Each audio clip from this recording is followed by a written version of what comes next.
أخرجت الأرض أثقالها وقال الإنسان ما لها يومئذ تحدث أخبارها জোরে বলুন আল্লাহু আকবার।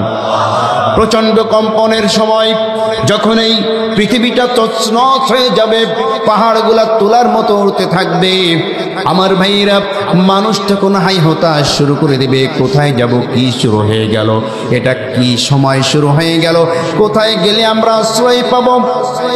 কিয়ামত যখন সংগঠিত হয়ে যাবে, আল্লাহ বলছেন মানুষদেরকে দলে দলে আমি এই মাটির নিচে থেকে উপরে উঠিয়ে দেব, এবং তাদের হিসাব যখন নেওয়া শুরু হয়ে যাবে, আল্লাহ পাক রব্বুল আলামিন বলেন এই হিসাবের সময় ইয়াউমাইযিন তুহাদ্দিসু আখবারহা, শুধু মানুষের কাছ থেকেই আমি সাক্ষী নিব না, এই মাটির উপর থেকে, বালুর উপর থেকে, মাটির উপর বসে কারা কি অপরাধ করেছে, কারা কি ভালো কাজ করেছে, বালু কণার উপরে বসে কারা কি ভালো কাজ করেছে নাকি মন্দ কাজ করেছে, ইয়াউমাইযিন তুহাদ্দিসু আখবারহা, কিয়ামতের দিন এই মাটি বান্দার পক্ষে এবং বিপক্ষে সাক্ষী হয়ে যাবে। সুবহানাল্লাহ। এবার যারা এই মাটির উপরে বসে মানুষের উপরে জুলুম করেছে, নির্যাতন করেছে, মানুষের বিরুদ্ধে অবস্থান নিয়েছে, অপকর্ম করেছে, পাপে লিপ্ত হয়েছে, মাটি তার বিপক্ষে সাক্ষী দিবে। ঠিক কিনা জোরে বলেন? পক্ষান্তরে যারা নাকি এই মাটির উপরে বসে, এই বালুকণার উপরে বসে আল্লাহর কোরআনের জন্য সময় দিয়েছে, আল্লাহর কোরআন শ্রবণ করার জন্য উপবিষ্ট হয়ে বসে পড়েছে, আল্লাহ পাক রব্বুল আলামিনের দরবারে এই মাটি কণা, বালু কণা, আল্লাহ নবী বলেন এমনকি সমুদ্রের মাছ পর্যন্ত এই ব্যক্তিদের জন্য সাক্ষী হয়ে যায় যারা কোরআন শিক্ষা করার জন্য, শ্রবণ করার জন্য কোথাও উপস্থিত হয়ে যায়। কান সুবহানাল্লাহ। তাহলে এই যে এত মর্যাদা, এত লাভ থেকে কেবলমাত্র শুধুমাত্র বিরত থাকবে তারা কপাল পোড়া যারা। ঠিক কিনা? ঠিক কিনা? সম্মানিত ভাইরা আমার, আপনার এই মাহফিলে উপস্থিত হতে পেরে সকলে খুশি না বেজার? অল্প না বেশি? আমরা সকলেই খুশি, কিন্তু একজন কিন্তু খুবই অখুশি। কে? কেন বলেন তো, কেন অখুশি? অখুশি হওয়ার কারণ হচ্ছে সে আল্লাহর সাথে চ্যালেঞ্জ করেছে। আল্লাহ পাক রব্বুল আলামিন বলেন সুম্মা লাআকউদান্না লাহুম সিরাতাকাল মুস্তাকিম। জোরে বলুন আল্লাহু আকবার। ইবলিসকে যখন আমি বিতাড়িত করলাম, আমার কাছে ইবলিস বলল যে এত বছর আপনার ইবাদত করেছি, আমাকে বিনিময়ে আপনি কিছুই দিলেন না। আল্লাহ বলছেন কি চাস? বলছেন আপনি আমাকে হায়াত দিবেন কিয়ামত পর্যন্ত। আল্লাহ বলছেন দিলাম। আপনি আমাকে এমন শক্তি দিবেন আমি আদম সন্তানের শিরা উপশিরার মধ্যে দৌড়াদৌড়ি করব, আমি তাকে ওয়াসওয়াসা দিব, সে আমাকে দেখতে পাবে না। আল্লাহ বলেন দিলাম। ক্ষমতা পাওয়ার পরে ইবলিস বলছে লাআকউদান্না লাহুম সিরাতাকাল মুস্তাকিম। আল্লাহ আপনি জাহান্নাম বাড়াইতে থাকেন, কারণ আপনার বান্দাদের সাথে আপনার সম্পর্কের যে মাধ্যম, এই রাস্তার মাঝখানে আমি শয়তান ওত পেতে বসে থেকে আপনার সাথে বান্দার সম্পর্ক ছিন্ন করে দেব বলি নাউজুবিল্লাহ। আল্লাহর সাথে বান্দার সম্পর্ক মজবুত হওয়ার সবচাইতে সুন্দর মাধ্যম হচ্ছে কুরআনুল কারীমের কথা শোনা, কুরআনুল কারীম পড়া, কোরআন তেলাওয়াত করা বলি সুবহানাল্লাহ। এই জন্য যারা নাকি কোরআনের ময়দানে চলে আসে, শয়তান যাদেরকে আটকাতে পারে না, শয়তান খুব মনক্ষুণ্ণ হয়ে যায়, শয়তান কাঁদা শুরু করে। আল্লাহর নবী বলেন যদি কোনো বান্দা সিজদা দেয়, ওয়াসজুদ ওয়াক্তারিব, সিজদা দিলে বান্দা আল্লাহর নিকটবর্তী হয়ে যায়। কান সুবহানাল্লাহ। কিন্তু কোন বান্দা যদি কোরআন তেলাওয়াত করে, কোরআন অধ্যয়ন করে, আল্লাহ পাক রব্বুল আলামিন নিজে ওই বান্দার কাছাকাছি চলে আসেন। কান সুবহানাল্লাহ। কোরআন তেলাওয়াত করলে আল্লাহ নিজেই বান্দার কাছে চলে আসেন এবং আল্লাহর তরফ থেকে ওই বান্দার উপরে সাকিনা নাজিল করেন। সুবহানাল্লাহ পড়েন। আমার ভাইয়েরা, আমার বন্ধুগণ, এজন্য আমরা যেখানেই কোরআনের কথা হবে, মসজিদে হোক, ময়দানে হোক, যেখানেই হোক না কেন, শোনার সঙ্গে সঙ্গে আমরা উপস্থিত হওয়ার চেষ্টা করব। পারা যাবে তো ইনশাআল্লাহ? পারা যাবে। আমি আপনাদের সামনে তেলাওয়াত করেছি সূরাতুত তিন। কোন সূরা? সকলে কথা বলেন, সূরাতুত তিন। এই সূরাটি নাজিল হয়েছে মক্কায়। কোথায় নাজিল হয়েছে? মক্কায় নাজিল হয়েছে। এই সূরাটির মধ্যে 8টি আয়াত আছে। কয়টি আয়াত? 8টি আয়াত, 1টি রুকু। এই সূরাটি, এই যে সূরা 3, এই প্রথম আয়াতে ওয়াত্তিন শব্দটি উল্লেখ আছে। এই সূরার প্রথম আয়াত থেকে আল্লাহ সুবহানাহু ওয়া তাআলা এই সূরাটির নামকরণ করেছেন সূরাতুত তিন। 3 শব্দের খাস বাংলা হচ্ছে ডুমুর। 3 শব্দের খাস বাংলা কি? ডুমুর। তাহলে আল্লাহ সূরা নাজিল করেছেন ডুমুরের নামে। কিসের নামে? ডুমুর। মানে আমাদের ভাষায় ডুমুর বলা হয়, কিন্তু আসলে যেই তিনের কথা আল্লাহ বলেছেন এটা আসলে ডুমুর নয়। ডুমুরের মতো দেখতে একটি ফল, যেটা পাওয়া যায় ফিলিস্তিনে। কোথায় পাওয়া যায়? বেশি পাওয়া যায় ফিলিস্তিনে। কথা কি বুঝতে পেরেছেন? এটা আঞ্জির বলা হয়। আঞ্জির কি বলা হয়? আঞ্জির। যাই হোক, এই যে 3 শব্দের অর্থ হচ্ছে ডুমুর। আমি প্রত্যেকটা কথা অর্থ সহকারে সুন্দর করে বলবো, আপনারা এটাকে মনে রাখার চেষ্টা করবেন। কি কথা কি বুঝতে পেরেছেন? একটা কোরআনের একটা শব্দের অর্থ যদি আপনি বুঝতে পারেন, এর উসিলায় আল্লাহ নাজাত দিতে পারেন। আমার ভাইরা, তাহলে সূরাতুত তিন, ওয়াত্তিন শব্দের অর্থ হচ্ছে আঞ্জির বা ডুমুর। ঠিক কি না? আল্লাহ পাক রব্বুল আলামিন কোন বিষয় যখন গুরুত্ব দিতে চান, কোন বিষয় যখন গুরুত্ব দিয়া তার বান্দাকে উপদেশ দিতে চান, আল্লাহ তখন তার নিজের সৃষ্টিসমূহের কসম কেটে বান্দাকে কসম কেড়ে সেই ব্যক্তির গুরুত্বটা বোঝান। সুবহানাল্লাহ পড়েন। আল্লাহ যখন কসম করেন তার সৃষ্টির কসম করেন। আর আমরা মানুষ যখন কসম কাটবো তখন একমাত্র কার কসম কাটবো? আসতে বলবেন না কার? আল্লাহর কসম কাটবো। কিন্তু আমাদের সমাজে আমরা অনেক কসম টসম কাটি কি কাটি না? বলে মার কসম, বাবার কসম, মাথা ছুঁয়ে করছি, চোখ ছুঁয়ে করছি, সন্তানের মাথায় হাত দিয়ে করছি, কোরআন শরীফ ছুঁয়ে করছি, মসজিদ ছুঁয়ে করছি।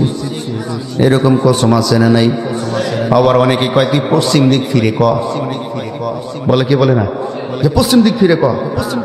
এই যে কসম, এই কসমগুলো জায়েজ নাই।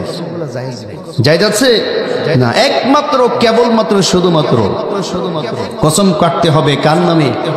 আল্লাহর নামে কসম কাটতে হবে। আল্লাহর নামে কসম কাটলে ওই কসমটা আপনাকে পূরণ করতে হবে। আন্দাজে কসম কাটা যাবে না। আমরা তো আন্দাজে সুযোগ পাইলেই খালি কসম। আল্লাহর কি রে ভাই, এর দাম 50 টাকা, 60 টাকা বেচলে 10 টাকা লাভ হবে। কথা বলছে না কেন? এই যে কিরে কসম টসম কেটে মাল বিক্রি করে মিথ্যা কথা বলে মিথ্যা কসম কাটা, এটা যে কত বড় অপরাধ। 3 দিন রোজা রাখলেও তার হক আদায় হয় না। কথা বলছে না কেন?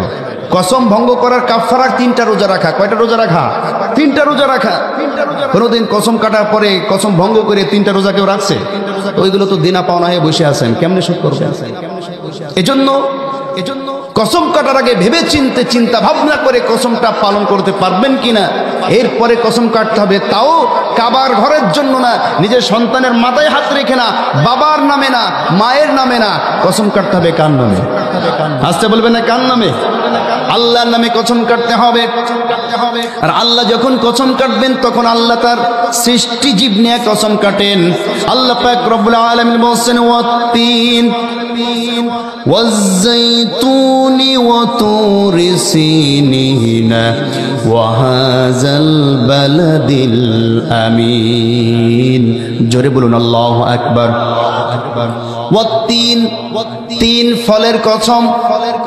ওয়াজ্জাইতুন, জাইতুন ফলের কসম। জাইতুন ফল চেনেন?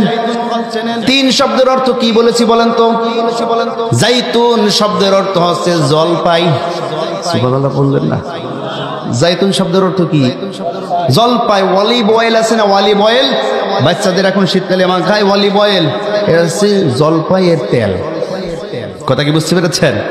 তাহলে আল্লাহ ডুমুরের কসম কেটেছেন, জলপাইয়ের কসম কেটেছেন।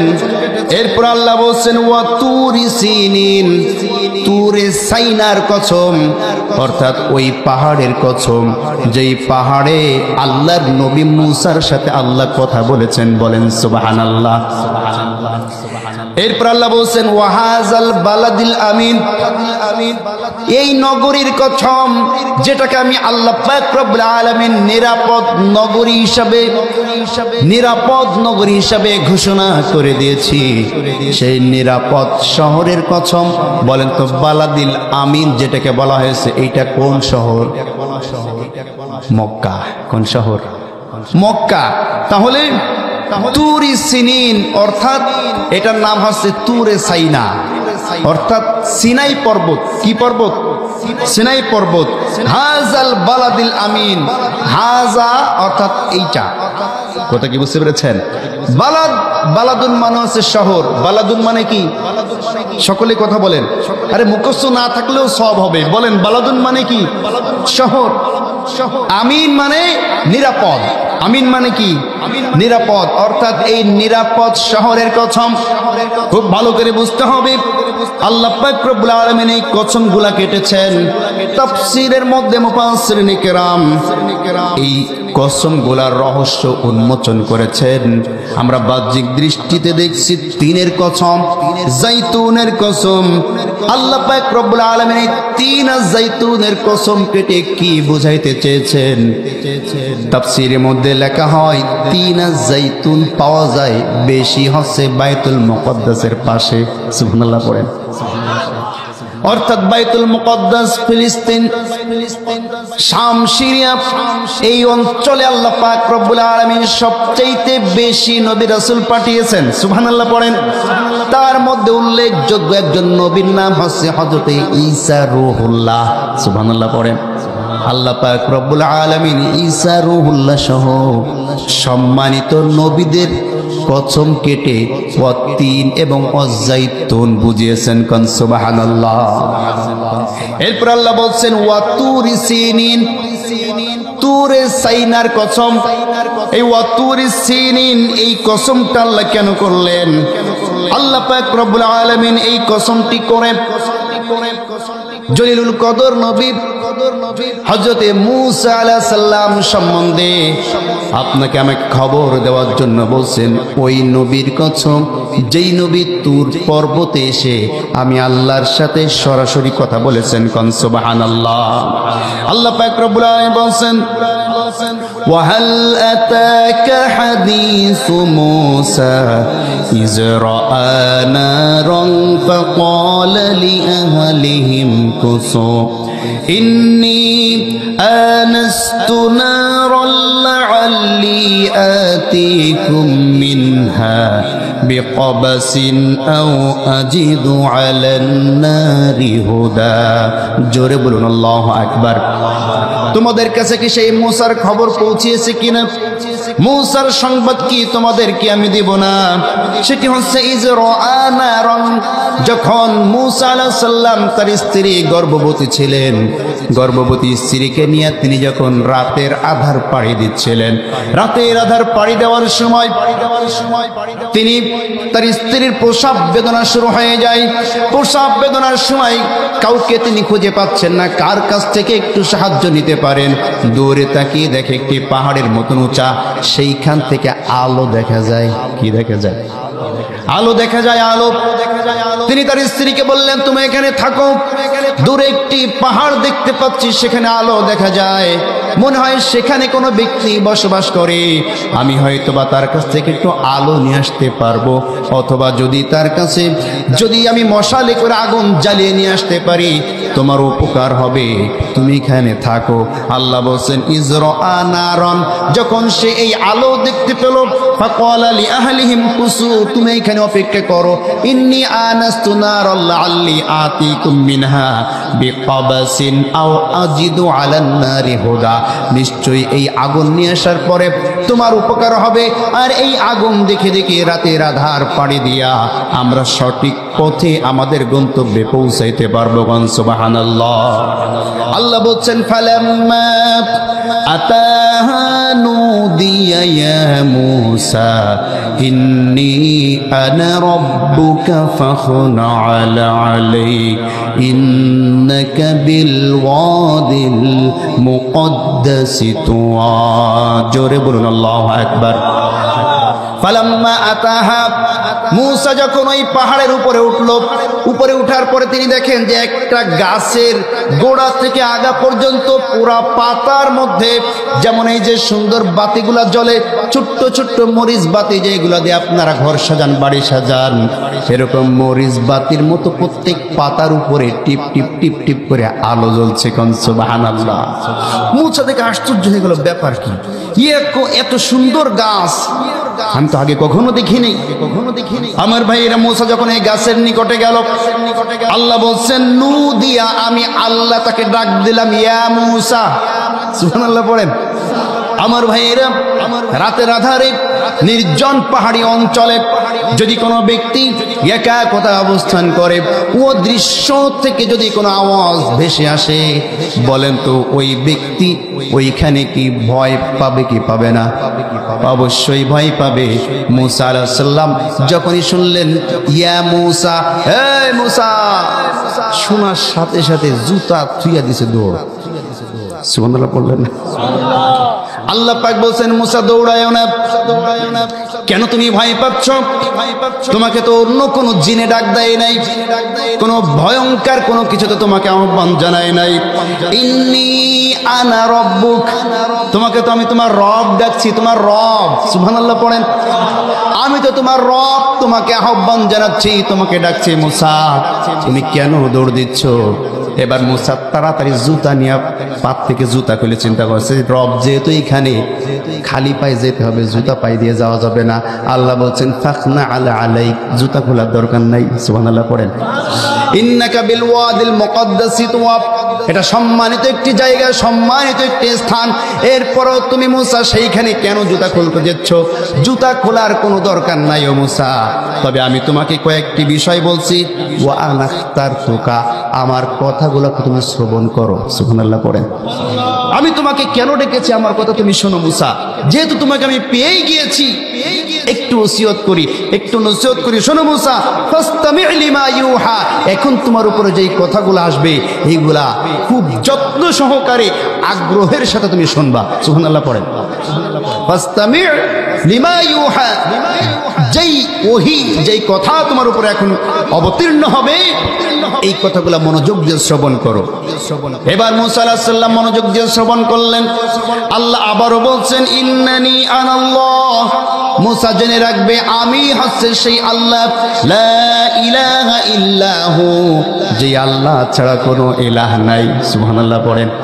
যেই আল্লাহ তোমাকে শিশু অবস্থায় ফেরাউনের শিশু হত্যাযজ্ঞ থেকে তোমাকে নাজাত দিয়েছিল, যেই আল্লাহ তোমাকে ফেরাউনের ঘরের মধ্যেই তোমার মায়ের কোলে লালন পালন করেছিলেন, যেই আল্লাহ তোমাকে ফেরাউনের কবল থেকে নাজাত দিয়া শুআয়ব আলাইহিস সালামের বাড়িতে তোমাকে লালন পালন করেছিলেন, সেই আল্লাহ তোমাকে ডাক দেয়া বলছেন লা ইলাহা ইল্লা আনা, আমি আল্লাহ ছাড়া অন্য কোনো ইলাহ নাই। কোন সুবহানাল্লাহ।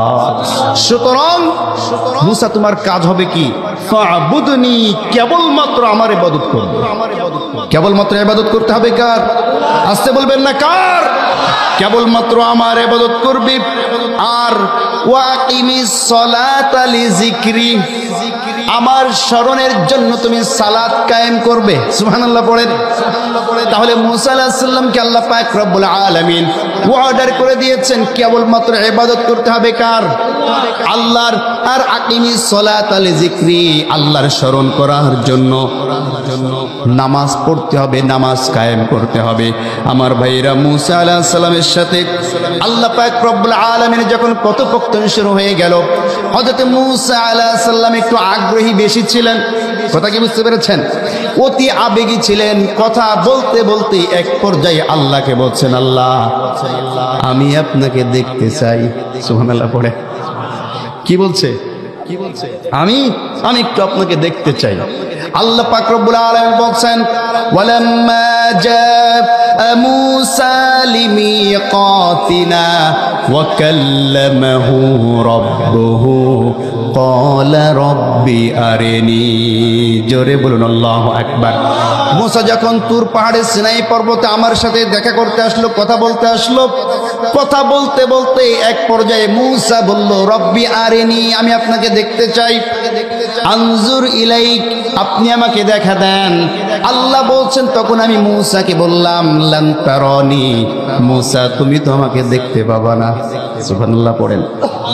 এই দুনিয়ার কোন চক্ষু কি আল্লাহকে দেখতে পায় নাকি? এটা কি সম্ভব? আল্লাহ নিজে বলেছেন আমাকে দুনিয়ার কোন চর্মচক্ষু দেখতে পাবে না। সুতরাং মুসা তুমি দুনিয়ায় থাকতে আমাকে দেখতে পাবে না, শুধুমাত্র আমার হুকুমগুলা পালন করো। লান তারানি, আমাকে তুমি দেখতে পাবে না। কিন্তু মুসা কি ছাড়া বান্দা নাকি নাসর বান্দা? নাসর বান্দা। বারবার আল্লাহর সাথে বলছেন আমি আপনাকে দেখবই, দেখা দিতেই হবে। আল্লাহ তখন বলছেন ঠিক আছে মুসা, তুমি যেহেতু আমাকে ছাড়তেই চাচ্ছ না, তাহলে একটা পরীক্ষা হয়ে যাক। ওয়ালাকিন ইনজুর ইলাল জাবাল, ওই পাহাড়ের দিকে তুমি তাকিয়ে থাকবা। ওয়ালাকিন ইনজুর ইলাল জাবাল ফাইন ইস্তাকাররা মাকানাহু ফাসাউফা তারানি, যদি ওই পাহাড়ের দিকে তুমি তাকিয়ে থাকতে পারো, তাকিয়ে যদি তুমি সুস্থ থাকতে পারো, সুস্থ থাকার পরে আমি আল্লাহ তোমাকে দেখা দেব। আল্লাহ পাক রব্বুল আলামিন এই কথা শুনে মুসা আল্লাহকে দেখার জন্য পাহাড়ের মধ্যে তাকিয়েছে। পাহাড়ের দিকে যখন তাকিয়েছে, আল্লাহ বলছেন ফালাম্মা তাজাল্লা রাব্বুহু লিল জাবালি জাআলাহু দাক্কাও ওয়া খাররা মুসা সাইকা। জোরে বলুন আল্লাহু আকবার। মুসা আলাইহিস সালাম পাহাড়ের দিকে যখন তাকিয়েছে, আল্লাহ বলছেন তাজাল্লা রাব্বুহু, মুসার রব যখন ওই পাহাড়ের উপরে নূরের তাজাল্লি একটুখানি ছিটিয়ে দিলেন, একটুখানি নূরের তাজাল্লি পাহাড়ের উপরে রাখলেন। মুসা আলাইহিস সালাম এই অবস্থা দেখে দাঁড়িয়ে থাকতে পারলেন না, জ্ঞান হারিয়ে মাটিতে শুয়ে পড়লেন। কান সুবহানাল্লাহ। মুসা আলাইহিস সালামের হাড় মনে দুর্বল ছিল। মুসার কি হাড় দুর্বল? শক্তিতে তিনি দুর্বল ছিলেন? আরে মিয়া কেমন শক্তি ছিল আপনারা তো জানেন। এক থাপ্পড় মেরেছে ফিরআউনের দলের একজন যুবক, জায়গায় মারা গিয়েছে, ঠিক কি না? এরপরে যখন পালিয়ে এসেছে মাদিয়ানে, পালিয়ে আসার পরে দেখে 10 জন 12 জন মিলে যেই কূপের পানি ঢেকে রাখে একটি পাথর দিয়া, ওই পাথর উঠাইতে 10 থেকে 12 জন শক্তিশালী যুবক লাগে। কোন কোন তাফসিরে লেখা আছে 40 জন লাগে। কয়জন? 40 জন লাগে। এমন ভারী একটা পাথর 2 হাতও লাগে না, 1 হাত দিয়ে এইভাবে সরিয়ে দিয়েছে। আল্লাহু আকবার বলেন। জিবরিল আলাইহিস সালাম হযরত মুসা আলাইহিস সালামের জান যখন কবজ করতে আসলেন, এসে বলছেন আপনার সময় শেষ, পৃথিবী থেকে চলে যেতে হবে। এমন থাপ্পড় মেরেছে চক্ষুটা খুলে নিচে পড়ে গিয়েছে। আল্লাহু আকবার বলেন। শক্তি কম না বেশি? আমার বাইরে সেই মুসা আলাইহিস সালাম তাজাল্লা রাব্বাহু লিল জাবালি জাআলাহু দাক্কা, যখনই আল্লাহ নূরের তাজাল্লি পাহাড়ের উপরে রাখা হলো, পাহাড় চুরমার হয়ে গেল, তছনছ হয়ে গেল, পুড়ে ছাই হয়ে গেল।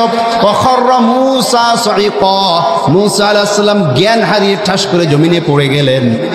আল্লাহ বলছেন মুসাকে আমি আবারও জীবন দান করলাম, হুঁশ ফিরিয়ে দিলাম। সুবহানাল্লাহ পড়ে।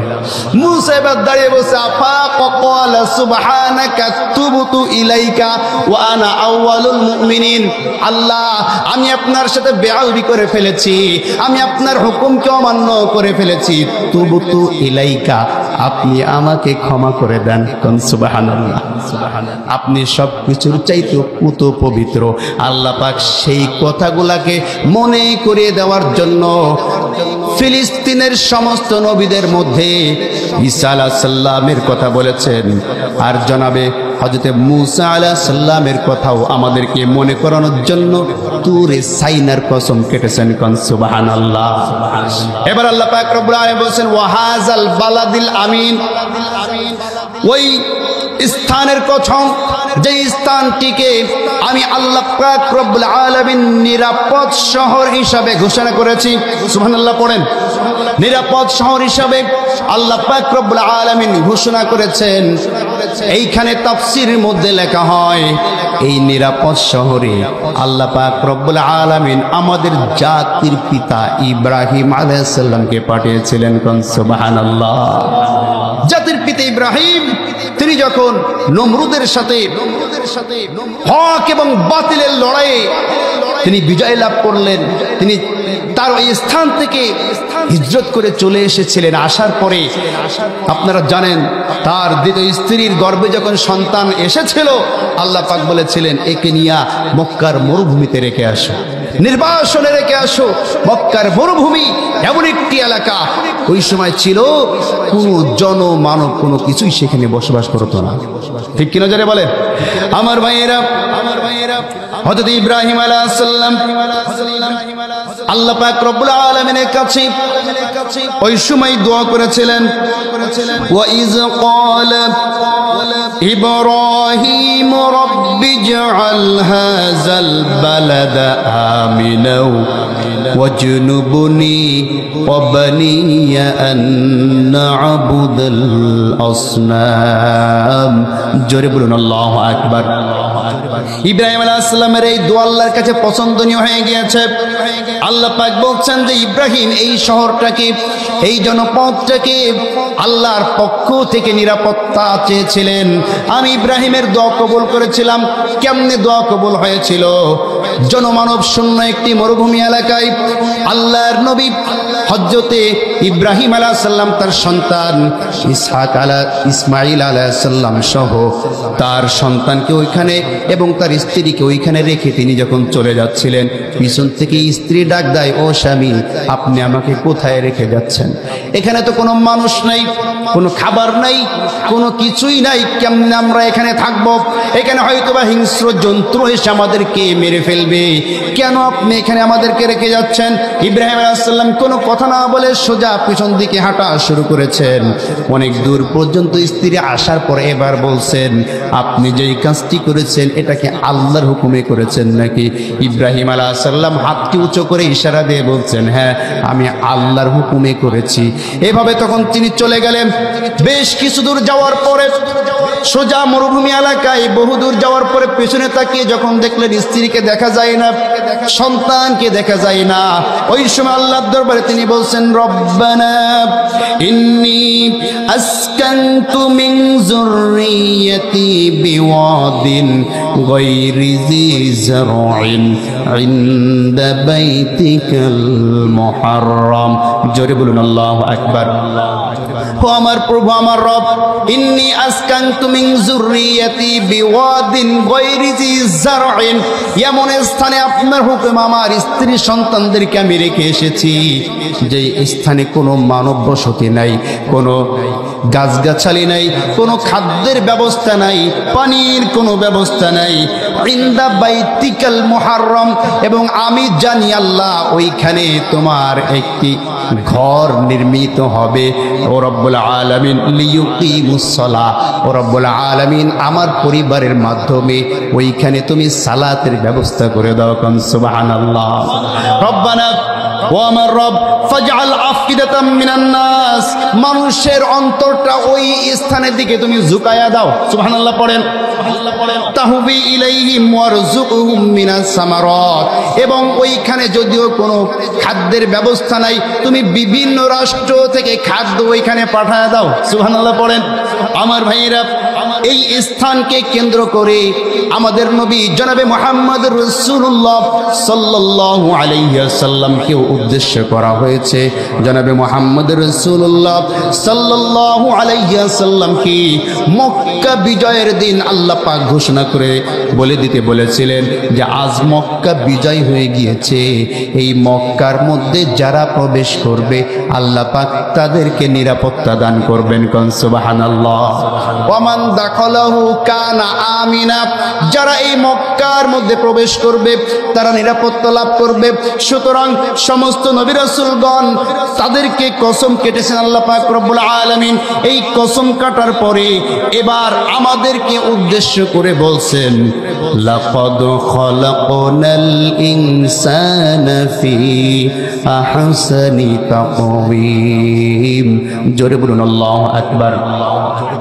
ও বান্দারা তোমরা শোনো, লাকাদ খালাকনাল ইনসান, আমি মানুষকে সৃষ্টি করেছি ফি আহসানি তাকওয়িম, সবচাইতে সুন্দর, সবচাইতে উত্তম, সবচাইতে সুসংগঠিত সুগঠিত সূরত দিয়া সবচাইতে সুন্দর করে আমি মানুষকে সৃষ্টি করেছি। মানুষকে যত সুন্দর সৃষ্টি করেছেন, এত সুন্দর সৃষ্টি এই পৃথিবীতে আল্লাহ পাক অন্য আর কোনো কিছুতে করেন নাই। কোন সুবহানাল্লাহ। বলেন তো মানুষ সুন্দর না চাঁদ সুন্দর? হ্যাঁ, পেছ লেগে গিয়েছে। চাঁদ সুন্দর না মানুষ সুন্দর? আমার ভাইরা, এমন একটি প্রশ্ন খলিফা মানসুরের দরবারে চলে গিয়েছে। খলিফা মানসুরের একজন, সেই সময়কার খলিফা মানসুরের দরবারের একজন মন্ত্রী ছিলেন। এই মন্ত্রী তার স্ত্রীকে নিয়ে সন্ধ্যার পরে বেড়াইতে গিয়েছেন সাগর পাড়ে। আমাদের এলাকা থেকে কক্সবাজার কুয়াকাটা অনেকে বেড়াইতে যায়, যায় কি যায় না? সাগর পাড়ে বেড়াইতে যায়। বেড়াইতে যাওয়ার পরে আপনারা খেয়াল করবেন যারা গিয়েছেন, সাগরের ওই যেই খান থেকে সূর্যটা অস্ত হয়ে যায়, সূর্যটা ডুবে যায়, সূর্য ডুবার সঙ্গে সঙ্গে ওই সোজা কিন্তু চাঁদটাকে স্পষ্ট দেখা যায়। খেয়াল করেছেন কখনো? যেইখানে সূর্য ডোবে ও ঠিক সোজাসুজি কিন্তু চাঁদ দেখা যায়। কি দেখা যায়? চাঁদ দেখা যায়, সুস্পষ্ট পূর্ণিমা চাঁদ। যখন উদিত হলো, বউকে স্বামী বলছে যে আমি তো এই সাম্রাজ্যের একজন মন্ত্রী, আমার স্ত্রী সে হবে এই সাম্রাজ্যের সবচাইতে সুন্দরী। এখন আমি তো দেখছি চাঁদ অনেক সুন্দর, তা তুমি সুন্দর না চাঁদ সুন্দর? সুবহানাল্লাহ পড়লেন না? স্ত্রী বলছে চাঁদের তো কোনো কলঙ্ক নাই। হ্যাঁ, আমাদের তো কলঙ্ক আছে। আমরা অনেক সময় বলি না যে চাঁদের কলঙ্ক থাকতে পারে কিন্তু অমুকের কলঙ্ক নাই। তার মানে কি? মানে চাঁদের কোনো কলঙ্ক নাই, চাঁদ অনেক সুন্দর, ঠিক কি না? স্ত্রী বলছে চাঁদ তো অনেক সুন্দর। স্বামী এবার বলছে, শোনো স্ত্রী, তুমি যদি চাঁদের চাইতে সুন্দর না হতে পারো তাহলে তুমি তালাক। কি বলছে? তাহলে তুমি তালাক, তোমাকে আমি তালাক দিয়ে দেব। এই কথা বলার সঙ্গে সঙ্গে স্ত্রী বললে, স্বামী আপনি কি করলেন? আপনি আমাকে তালাক দিয়ে দিলেন। স্ত্রী চলে গিয়েছে বাবার বাড়িতে। এবার স্বামী তো এবার হতাশ, করলামটা কি? মানুষ যখন স্ত্রীকে তালাক দেয় তখন কিন্তু হুঁশ থাকে না, ঠিক কি না? আমাদের কাছে অনেক সময় তালাকের মাসলা নিয়ে আসে। অনেকে বলে, হুজুর তালাক তো দিছি, শাশুড়ি শুদ্ধা তালাক দিছে। কথা বলছেন? ঠিক আছে, বুঝলাম যে স্ত্রীর সাথে মনোমালিন্য হয়েছে, তালাক দিয়েছে, শাশুড়িকে কেন তালাক দিয়েছেন? বলছে রাগ তো ওইটার উপরে বেশি। কথা বলছেন? আমার ভাইয়েরা খুব ভালো করে বুঝবেন। একটু পারিবারিক বিষয় আলাপ করি। আমাদের সংসারে, আমাদের সমাজে এমন কিছু মহিলা আছে, নিজের মেয়েকে যদি কোথাও বিবাহ দেয়, সেই মেয়ের সাথে জামাইয়ের সামান্য টুকিটাকে ঝগড়াঝাটি বাঁধতেই পারে। বাঁধে কি বাঁধে না? কখনো কোন মেয়ে যদি জামাইয়ের সাথে ঝগড়া করে বাবার বাড়িতে চলে আসে, পরবর্তীতে জামাই যদি ফোন দেয় স্ত্রীর কাছে, মেয়ের কাছ থেকে মা ফোন কেড়ে নিয়ে বলে, হ্যালো, আমার মেয়ের কাছে তুই আর ফোন দিবি না। বলে কি বলে না? এমন অনেক মারা আছে মেয়েদের সংসার ভাঙার পিছনে খলনায়িকা হিসাবে কাজ করে, ঠিক কি নজরে বলেন? অধিকাংশ মেয়েদের বিবাহ নষ্ট হয়, বিবাহ ভেঙে যায়, ডিভোর্স হয়ে যায় মায়ের অহংকারের কারণে, ঠিক কি নজরে বলেন? আমার ভাইয়েরা, আমার বন্ধুগণ, কিন্তু এই মহিলা যদি এই কাজটা না করে যদি বোঝার চেষ্টা করতো যে আমার মেয়েটার বয়স কেবল 17 বছর কি 18 বছর, তার কেমনই বা বুদ্ধি হয়েছে, স্বল্প বুদ্ধির একটা মেয়ে স্বামীর সাথে ঝগড়া করে বাড়িতে চলে এসেছে, সে যদি তার মেয়েটাকে বুঝাই, তোমারে তোর বাবার সংসার আমি কত কষ্ট করে করি, তুই তো দেখিস কত বছর ধরে তোর বাবার সংসার করি, কত কষ্ট করি, কত দুঃখ কষ্ট সহ্য করি, তুইও একটু যদি দুঃখ কষ্ট সহ্য করতে পারিস, একটু ধৈর্য ধরতে পারিস, তোরও একদিন কপালে শান্তি আসবে।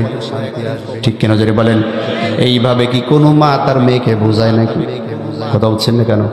উল্টা আরো বলে, তোকে কি ভাতের অভাবে বিয়ে দিছি? হ্যাঁ, আমার বাড়িতে কি চাউলের অভাব আছে? আরে ওর মতন জামাই কত পাওয়া যাবে? কথা বলছেন না কেন?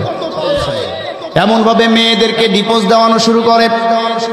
কিন্তু আল্লাহর নবী সাল্লাল্লাহু আলাইহি ওয়াসাল্লাম তার মেয়ে ফাতিমাকে যখন বিবাহ দিলেন, আম্মাজান ফাতিমার বিবাহের জন্য তিনি মানুষের কাছ থেকে, সাহাবায়ে কেরামদের কাছ থেকে প্রস্তাব আশা করছেন। অনেক বড় বড় সাহাবায়ে কেরাম আল্লাহর নবীর মেয়ে ফাতিমাকে বিবাহ করার জন্য প্রস্তাব দিচ্ছেন, তিনি কারো প্রস্তাবে রাজি হচ্ছেন না। এবার হযরত আলী দাঁড়িয়ে আছেন এক পাশে, সাহাবায়ে কেরাম বলছেন, আলী আমরা তো ফেল করেছি, তুমি একটু যাও। আলী বলছেন, তোমাদের কি পাগলের মাথা খারাপ নাকি? হ্যাঁ, আমার আছেটা কি? আমার নেই কোনো বাড়ি ঘর, নেই কোনো অর্থ সম্পদ, আর তোমরা আল্লাহর নবীর মেয়ে, সে তো রাজকন্যা, তাকে কি আমার কাছে দিবে? আরে তুমি একটু যাও না, গিয়ে দেখো। আল্লাহ নবীর সামনে হযরত আলী এসে উপস্থিত হলেন। আল্লাহ নবী বলেন, আলী তুমি কি কিছু বলবে নাকি? আলী বললেন, যদি অনুমতি দিতেন তাহলে বলতাম। কি বলবে বলো? আমি বিবাহ করতে চাই। সুবহানাল্লাহ পড়েন। তুমি কি আমার মেয়েকে বিবাহ করতে চাও? বলছে, হ্যাঁ বিবাহ করতে চাই। কি আছে দেন মোহর দেওয়ার মতো দাও। সুবহানাল্লাহ পড়েন। আলী বিবাহ যে করবা, দেন মোহর দেওয়াটা বিবাহের জন্য ফরজ, ঠিক কি না? দেনমোহর দেওয়াটা কি ফরজ। কিন্তু এই ফরজ নিয়ে আমাদের সমাজে উল্টোপাল্টা আছে না নেই? আসতে বলবেন না, আছে না নেই? বিয়ের দেনমোহর ধরে এক একজনের 5 লাখ 10 লাখ। কথা বলছেন না কেন? কিন্তু এই দেনমোহরটা কিন্তু ধার্য করাও যেমন ফরজ, আদায় করাটাও ফরজ। কথা বলছেন না কেন? কিন্তু আমাদের সমাজে তাই হয়। মেয়ের বাবারা আমরা যারা আছি, আমরা মনে করি যে মেয়ের বিবাহের দেনমোহর ধরতে হবে 10 লাখ, যাতে ছাড়তে না পারে। কথা বলছেন না কেন? বিয়ে দেওয়ার আগেই আপনি যে মেয়ের সাথে বেঈমানি করলেন, বিয়ে দেওয়ার আগেই ছাড়ার চিন্তা করলেন, এটা কেন করলেন?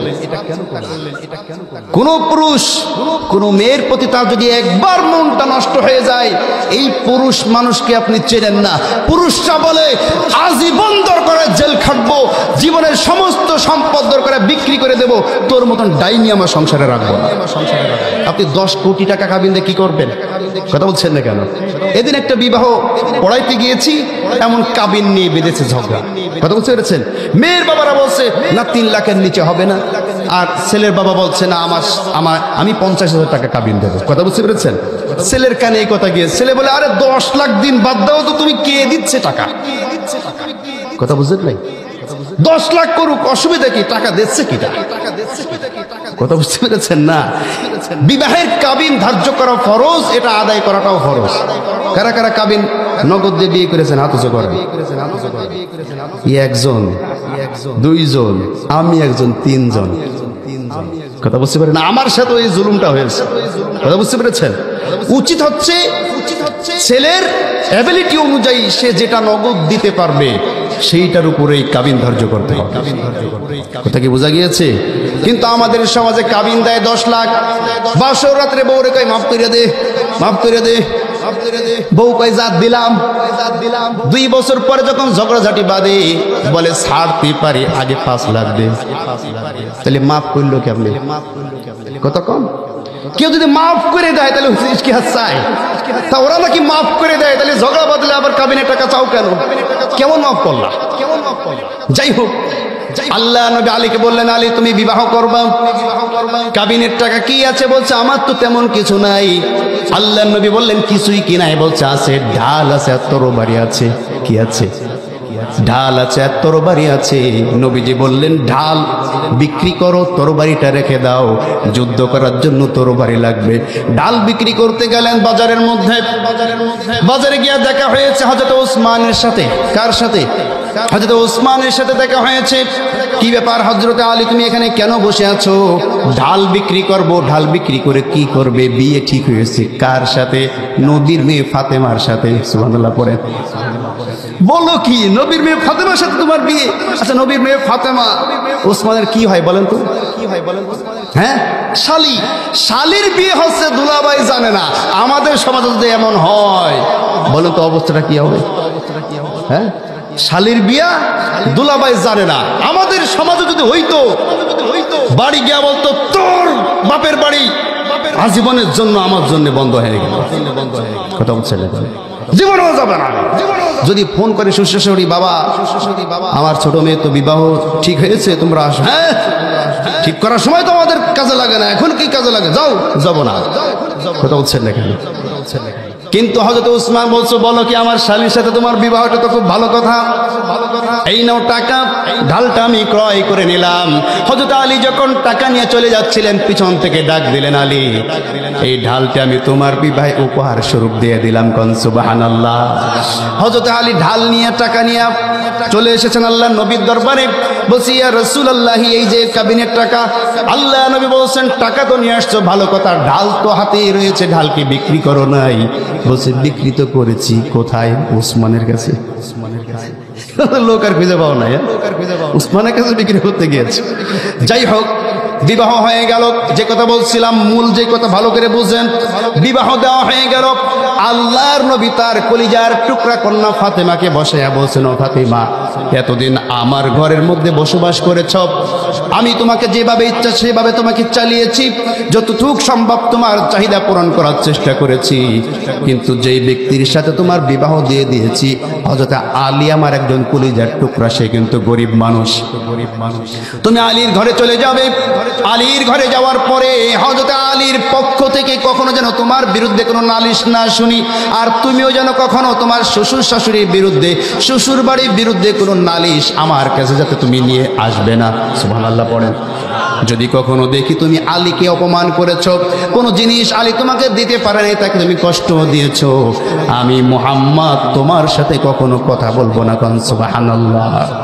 আমরা কি মেয়েদের এই নসিহত করতে পারি? কথা হচ্ছে না কেন? উল্টা মেয়েকে বিবাহ দেওয়ার পরে 3 দিন পরে যখন বাড়িতে আসে বেড়াইতে, চলুন না কি বলে না, 3 দিনের যেটা আছে ওটাকে কি বলে আপনাদের দিকে? মেলানি। এই তো মেলানিতে যখন আসে, বাড়িতে যদি চাচি থাকে, ভাবি থাকে, গিয়ে বলে, এই তোর শাশুড়ি মেলা খারাপ মনে হয়, তাই না? তোর শাশুড়ি খালি তোর বল ধরে, তাই না? ননদ যেটা আছে ওটা মানে তোর সাথে ভালো আচরণ করে না, পাম পট্টি দিতে দিতে ওর মনটা দেয় নষ্ট দেয়। কথা বলছেন না কেন? প্রথম এসেই মেয়েটার মনটা দিল ভেঙে। কেন আপনি এই কাজ করবেন কেন? বরং আপনার ওদের শিখান, মারে প্রথম একটু সমস্যা হয়, তুই তোর কাজের মাধ্যমে, তুই আদরের মাধ্যমে, ভালোবাসার মাধ্যমে তোর শাশুড়ির মনটা জয় করে নিবি। এমন কেউ করে নাকি? বলে তোর শাশুড়ি যদি কিছু কয় খালি মোবাইলে কবি, দরকার হয় মোবাইলে রেকর্ডিং করে রাখবি, পরে শুনবি, প্রমাণ রেখে দিবি। বলে কি বলে না? বলে থানায় যে কেস করবে।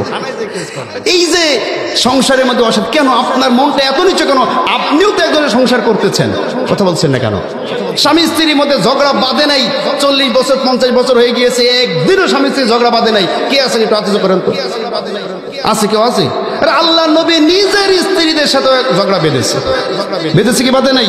বেঁধেছে। আল্লাহ নবী 1 মাস পর্যন্ত ঘরের উপরে পাটাতনের উপরে বসে রয়েছে, স্ত্রীদের সাথে কথা পর্যন্ত বলে।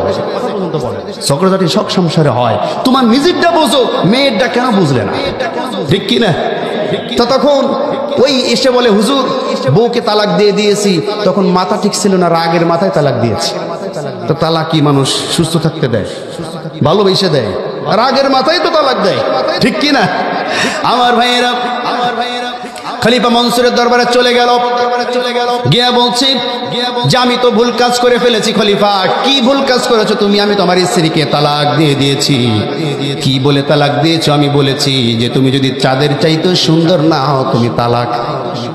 এবার ওই খলিফা মনসুর তার দরবারে যত বড় বড় উলামায়ে কেরাম ছিলেন তাদের সকলকে একত্রিত করলেন। একত্রিত করার পরে ফতোয়া জিজ্ঞাসা করলেন। সকলেই বলল ঠিক আছে, তার স্ত্রী তালাক হয়ে গিয়েছে। একজন শাগরেদ ছিল, ইমাম আবু হানিফার শাগরেদ, খুব ভালো আলেম কিন্তু বয়স একটু কম। কথা কি বুঝতে পেরেছেন? সে এক কোণায় দাঁড়িয়ে আছে।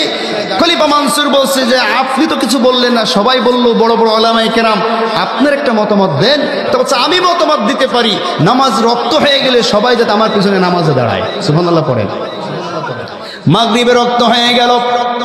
ইমাম আবু হানিফার ছাত্রজন তিনি নামাজে দাঁড়িয়ে গেলেন, আল্লাহু আকবার বলে নামাজের মধ্যে তেলাওয়াত করছেন, ওয়াত্তিন ওয়াজ্জাইতুন ওয়া তুরি সিনিন ওয়া হাযাল বালাদিল আমিন লাকাদ খালাকনাল কমারা ফি আহসানি তাকওয়িম। হইছে? আপনারা ইসরো পারেন না? মাদ্রাসা ছাত্ররা যারা আছেন, লাকাদ খালাকনাল কমারা ফি আহসানি তাকওয়িম হইছে না ভুল গেছে? কি ভুল গেছে? হ্যাঁ, মাশাআল্লাহ। হুজুর যখন ইমাম সাহেব যখন নামাজের মধ্যে পড়ছে লাকাদ খালাকনাল কমারা ফি আহসানি তাকওয়িম, পেছন থেকে উলামায়ে কেরাম ভুল ধরতেছে লাকাদ খালাকনাল ইনসানা ফি আহসানি তাকওয়িম। ইমাম সাহেব আবারও পড়েছে লাকাদ খালাকনাল কমারা ফি আহসানি তাকওয়িম, পিছন থেকে লোকমা দিয়েছে লাকাদ খালাকনাল ইনসানা ফি আহসানি তাকওয়িম। এবার তিনি সঠিকভাবে পড়ে রুকুতে গিয়া সালাম ফেরানোর পরে তিনি উলামায়ে কেরামের দিকে তাকিয়ে বলে, এবার ফতোয়া দেন। সুবহানাল্লাহ পড়েন। এবার উলামায়ে কেরাম বলছে, আমরা তো এত কিছু চিন্তা করি নাই, বিশ্লেষণ করি নাই, আসলেই তো মানুষ চাঁদের চাইতেও সুন্দর। সুবহানাল্লাহ পড়েন। সুতরাং আপনার স্ত্রী তালাক হয় নাই। আমার ভাইয়েরা, আল্লাহ পাক রব্বুল আলামিন মানুষকে এত সুন্দর করে সৃষ্টি করেছেন, পৃথিবীর সমস্ত সৃষ্টিজীব, সমস্ত পশু পাখি মাথাটা নিচু করে তার খাবার খায়, মাথা নিচু করে জীবিকা উপার্জন করে, আর মানুষ মাথা উঁচু করে জীবিকা অর্জন করে। ঠিক কিনা যদি বলেন? আল্লাহ পাক রব্বুল আলামিন এমন ভাবে সৃষ্টি করেছেন, সমস্ত সৃষ্টিজীবের মাথা থাকে নিচু মুখ, মানুষের মাথাটা আল্লাহ পাক উঁচু রেখেছেন। বুঝিয়েছেন এই মাথাটা কেবলমাত্র নত করতে হবে কার জন্য? আসতে বলবেন না, কার জন্য? আল্লাহর জন্য। আল্লাহ কত সুন্দর করে সৃষ্টি করেছেন দেখেন। আমাদের যখন যেটা যেভাবে যতটুকু প্রয়োজন, তখন সেটা সেভাবে ততটুকুই আল্লাহ দান করেছেন। একটি উদাহরণ দিলে বুঝবেন। শিশু অবস্থায় যখন একটা শিশু ভূমিষ্ঠ হয়, তার মুখে কি দাঁত থাকে নাকি? আসতে বলবেন না, দাঁত থাকে? যদি দাঁত থাকতো অবস্থাটা কি হতো বলেন? আমার ভাইয়েরা, দাঁত থাকলে তার খাওয়া দাওয়ার অসুবিধা হয়ে যেত। কিন্তু যখন তার বয়স 6-7 মাস হয়ে যায়, কাগজ দেখলে মুখে দেয়, শক্ত কিছু দেখলে ধরে মুখে দেয়, কামড় দেওয়ার চেষ্টা করে। আল্লাহ বললেন যে, বুঝেছি, দুনিয়ার নেয়ামত দেখেছিস, খেতে ইচ্ছা করে, ছোট্ট ছোট্ট দাঁত দিয়ে দেয়। সুবহানাল্লাহ পড়েন। ছোট্ট ছোট্ট দাঁত দিয়ে দেয়, চারি সাইডে ছোট্ট ছোট্ট দাঁত দিয়া। এই দাঁতগুলা কিন্তু স্থায়ী দাঁত নয়, টেম্পোরারি দাঁত। কি দাঁত? টেম্পোরারি দাঁত। তার কারণ কি? তার কারণ এই দাঁতগুলা শিশুকালে যদি স্থায়ী দাঁত হয়ে যেত, আল্লাহ ভালো মতনই জানেন, শিশু বেলায় 2 বছর বয়স থেকে নিয়ে 5 বছর 6 বছর পর্যন্ত দাঁতের মর্ম বুঝবে না, দাঁতের মধ্যে ময়লা জমে থাকবে, দাঁতের মধ্যে খাবার আটকে থাকবে, বলতেও পারবে না, বাহির করতে পারবে না, ওই দাঁত পুকে খেয়ে নষ্ট হয়ে যাবে। এই কারণে 6 বছর 7 বছর পর্যন্ত টেম্পোরারি দাঁত দিয়ে আল্লাহ পাক রব্বুল আলামিন আমাদের জন্য দাঁত বানিয়ে দিয়েছেন। সুবহানাল্লাহ। যখন 6 বছর 7 বছর বয়স হয়ে যায়, আস্তে আস্তে যখন বুঝে ফেলায়, শিখে ফেলায় যে এখন দাঁত সকালে মাজতে হবে, বিকালে মাজতে হবে, দাঁত না মাজলে দাঁত পুকে খেয়ে নিবে, ওই সময় আল্লাহ বলেন, তোর এই টেম্পোরারি দাঁতের গোড়া নরম করে দিলাম, আস্তে আস্তে টেম্পোরারি দাঁতগুলো সব ফেলে দিবি, তার নিচা দিয়ে আমি স্থায়ী দাঁত তোকে দান করবো। সুবহানাল্লাহ। আমার ভাইয়েরা, এটা একটা বললাম, আল্লাহর প্রত্যেকটা সৃষ্টির দিকে আপনি তাকাবেন, মাথাটা নত হয়ে যাবে। সুবহানাল্লাহ পড়েন। আল্লাহ বলছেন যে তুমি যত বেশি তোমার রবের নাম নিবা, যত বেশি রবের কথা চিন্তা করবা, তত বেশি রবের নেয়ামত তোমার চোখের সামনে ধরা পড়বে। এত নেয়ামত পাওয়ার পরও কেন মানুষ তুমি আমি আল্লাহকে ডাকো না? ঠিক কি নজরে বলেন?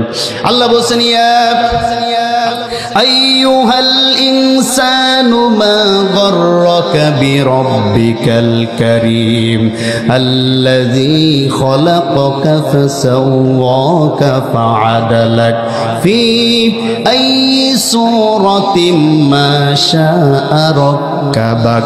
জোরে বলুন আল্লাহু আকবার।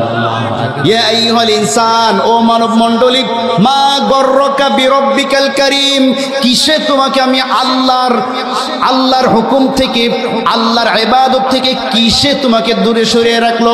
আল্লাযী খলাকাকা ফাসাওয়াকা ফাআদালাক, আমি আল্লাহ কি তোমাকে স্তর বাই স্তর সুন্দর করে সৃষ্টি করি নাই? অতঃপরে ফি আইয়ি সূরাতিম মা শাআ রাক্কাবাক, এত সুন্দর সূরত দিয়া আমি আল্লাহ তোমাকে সৃষ্টি করেছি, যার সাদৃশ্য পৃথিবীতে আর কোনো কিছু আমি তৈরি করি নাই। কান সুবহানাল্লাহ। কেন তোমরা আমি আল্লাহকে ভুলে গিয়েছো?